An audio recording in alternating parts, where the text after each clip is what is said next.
10 سال کے خلافت کے بعد حضرت عمر دنیا سے چلے گئے، لیکن ان کی وفات کے صرف 3 دن بعد حضرت عثمان مسلمانوں کے نئے خلیفہ بنے، جو ایک بڑے صحابی ہونے کے ساتھ ساتھ دنیا کے سب سے امیر لوگوں میں سے بھی تھے۔ اس کے بعد حضرت عثمان 12 سال تک مسلمانوں کے خلیفہ رہے۔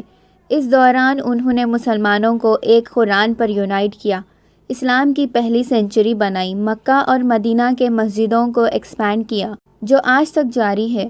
لیکن خلافت پہلی اور بڑی بغاوت بھی حضرت عثمان کے دور میں ہی ہوئی۔ لیکن اب مسئلہ یہ ہے کہ ان سب کے بعد بھی لوگ 2 خلیفاؤں کے بارے میں ہی سب جانتے ہیں، لیکن حضرت عثمان کے بارے میں لوگ بہت کم جانتے ہیں۔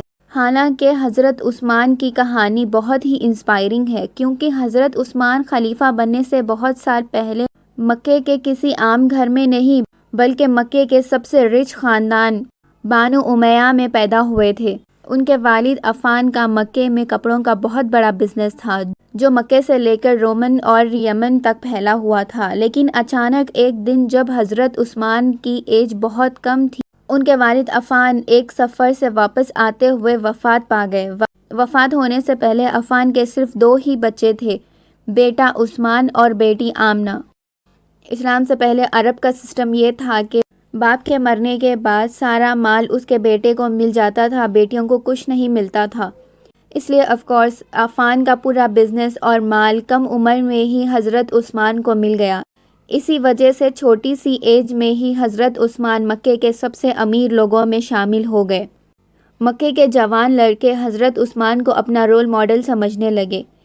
اتنا پیسہ ہونے کے باوجود حضرت عثمان نے شہزادوں کی طرح آسائش کی زندگی گزارنا پسند نہیں کیا، بلکہ اپنے خاندان کے بزنس پر فوکس کیا اور اسے ایک انٹرنیشنل بزنس بنایا۔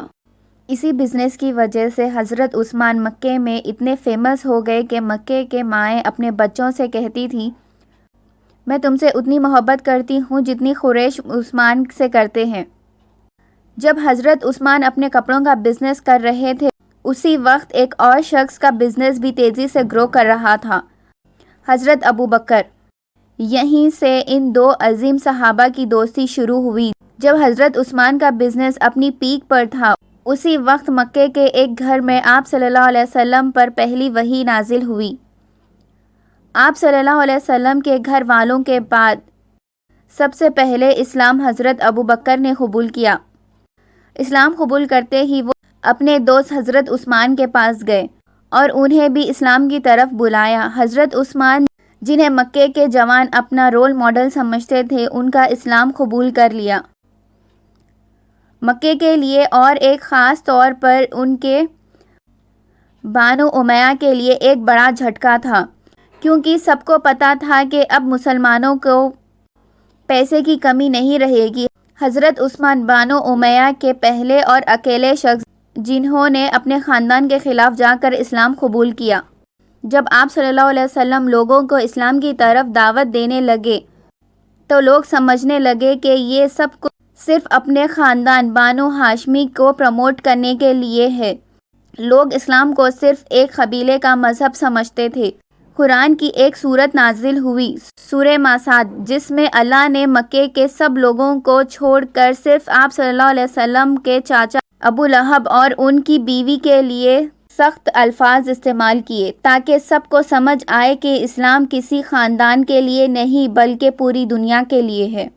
مسئلہ یہ تھا کہ جس چاچا کے لیے یہ آیت آئی تھی، ان کے 2 بیٹوں سے آپ صلی اللہ علیہ وسلم کی 2 بیٹیوں کا نکاح ہوا تھا۔ جب ابو لہب اور ان کی بیوی کو اس آیت کا پتہ چلا تو انہوں نے غصے میں اپنے بیٹوں کو حکم دیا کہ وہ آپ صلی اللہ علیہ وسلم کی بیٹیوں کو طلاق دے دیں۔ جب حضرت عثمان نے دیکھا کہ صرف آپ صلی اللہ علیہ وسلم کو تکلیف دینے کے لیے ان کی بیٹیوں کو طلاق دی گئی، تو وہ سیدھا آپ صلی اللہ علیہ وسلم کے پاس گئے اور ان سے ان کی بیٹی رقیہ کا ہاتھ مانگا۔ اس طرح حضرت عثمان آپ صلی اللہ علیہ وسلم کے بہت قریب ہو گئے۔ یہ دیکھ کر ان کا خاندان بنو امیہ اور برداشت نہ کر سکا۔ ان کے چاچا حکام انہیں رسیوں سے باندھ کر مارتے تھے اور پورا خاندان انہیں اسلام چھوڑنے کو کہتا تھا، لیکن حضرت عثمان سب کچھ برداشت کر کے بھی آپ صلی اللہ علیہ وسلم کے ساتھ کھڑے رہے۔ پھر آیا مکے کا وہ وقت جب کچھ مسلمان وہاں نہیں رہ سکتے تھے۔ مکے والوں نے 2 مسلمانوں کو شہید کر دیا تھا، آپ صلی اللہ علیہ وسلم نے مسلمانوں کو حکم دیا کہ وہ ہجرت کر کے حبشہ چلے جائیں۔ حضرت عثمان اپنی بیوی رقیہ کو اور کچھ مسلمانوں کے ساتھ حبشہ چلے گئے۔ وہاں انہوں نے دوبارہ اپنا بزنس نالج کا یوز کر کے نیا بزنس اسٹیبلش کیا۔ وہاں رہ کر حضرت عثمان مدینہ میں ہو رہے ظلم سے دور تھے، لیکن آپ صلی اللہ علیہ وسلم کی مدد نہیں کر پا رہے تھے۔ 4 سال بعد حبشہ میں افواہ پھیلی کہ مکے کے لوگ اسلام قبول کر چکے ہیں۔ حضرت عثمان واپس مکہ آئے، لیکن دیکھا کہ وہ سب جھوٹ تھا۔ پھر آپ صلی اللہ علیہ وسلم نے مدینے کی طرف ہجرت کا حکم دیا۔ مدینہ ایک غریب علاقہ تھا، پانی بھی مشکل سے ملتا تھا۔ آپ صلی اللہ علیہ وسلم نے کہا، جو مسلمان اس یہودی سے بروما کا کنواں خرید لے اور مسلمانوں کے لیے کھول دے، اس کی جگہ جنت میں ہوگی۔ کسی کے پاس پیسہ نہیں تھا، لیکن ایک شخص تھا، حضرت عثمان۔ وہ سیدھا یہودی کے پاس گئے۔ یہودی نے کہا، میں نہیں بیچتا، کیونکہ میں اس کنویں سے پانی مہنگا بیچتا ہوں۔ حضرت عثمان نے اس سے آدھا کنواں خرید لیا، ایک دن حضرت عثمان کا اور ایک دن یہودی کا۔ لیکن لوگ صرف عثمان کے دن ہی پانی لے جاتے، یہودی کے دن کوئی نہیں آتا۔ یہودی نے فائنلی پورا کنواں عثمان کو بیچ دیا۔ حضرت عثمان نے 20,000 درہم میں کنواں خرید کر اللہ کی راہ میں ڈونیٹ کر دیا۔ یہ اتنا بڑا ڈونیشن تھا کہ آج تک دنیا اسے یاد کرتی ہے۔ کنواں اور زمین آج بھی سعودی عربیہ میں حضرت عثمان کے نام سے رجسٹرڈ ہے۔ اس زمین سے جو انکم ہوتی ہے اسے مدینہ میں ایک بڑا ہوٹل بنایا گیا، جو ہر سال 50 ملین ریال کماتے ہیں، اپروکسیمیٹلی 400 کروڑ، اور سب کچھ غریبوں میں بانٹا جاتا ہے۔ حضرت عثمان واحد صحابی ہے جن کے نام سے آج تک کروڑوں روپے اللہ کی راہ میں دیے جا رہے ہیں۔ کنواں خریدنے کے کچھ وقت بعد اسلام کی پہلی جنگ بدر ہوئی۔ آپ صلی اللہ علیہ وسلم 313 مسلمانوں کے ساتھ گئے، لیکن حضرت عثمان نہیں گئے کیونکہ ان کی بیوی رقیہ رضی اللہ تعالیٰ عنہا بیمار تھی۔ آپ صلی اللہ علیہ وسلم نے حکم دیا کہ وہ مدینہ میں رک جائیں۔ جب جنگ چل رہی تھی اس وقت رقیہ کی وفات ہو گئی۔ جنگ کے بعد آپ صلی اللہ علیہ وسلم واپس آئے جب سب لوگ خوش تھے، لیکن ان کو رقیہ کی وفات کی خبر دی گئی۔ آپ صلی اللہ علیہ وسلم جیت کے دن بھی اداس ہو گئے۔ حضرت عثمان غمگین رہتے تھے۔ انہوں نے کہا، رقیہ کی وفات کا دکھ تو ہے، لیکن اب میرا آپ صلی اللہ علیہ وسلم سے رشتہ بھی ٹوٹ گیا۔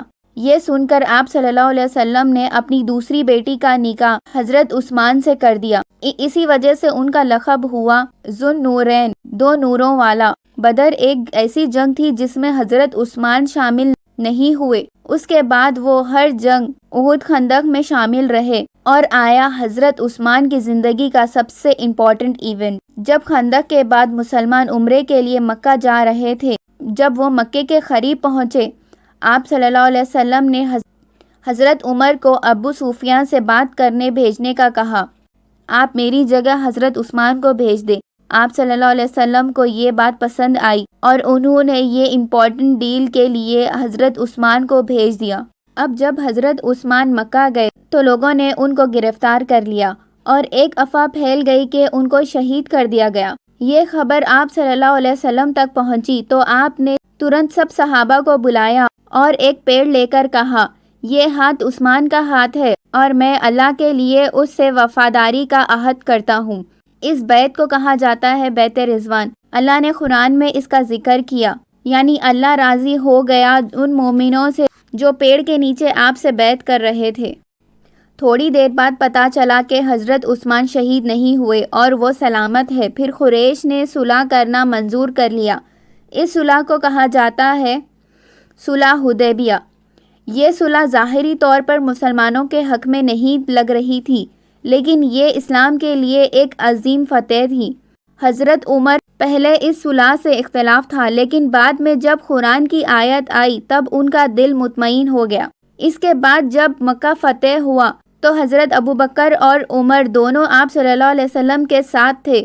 حضرت عمر نے مکے میں داخل ہوتے وقت اپنے سر کو جھکایا ہوا تھا اور اللہ کے شکر میں آنسو بہا رہے تھے۔ یہ ان کے تواضع اور خوف خدا کا ثبوت تھا۔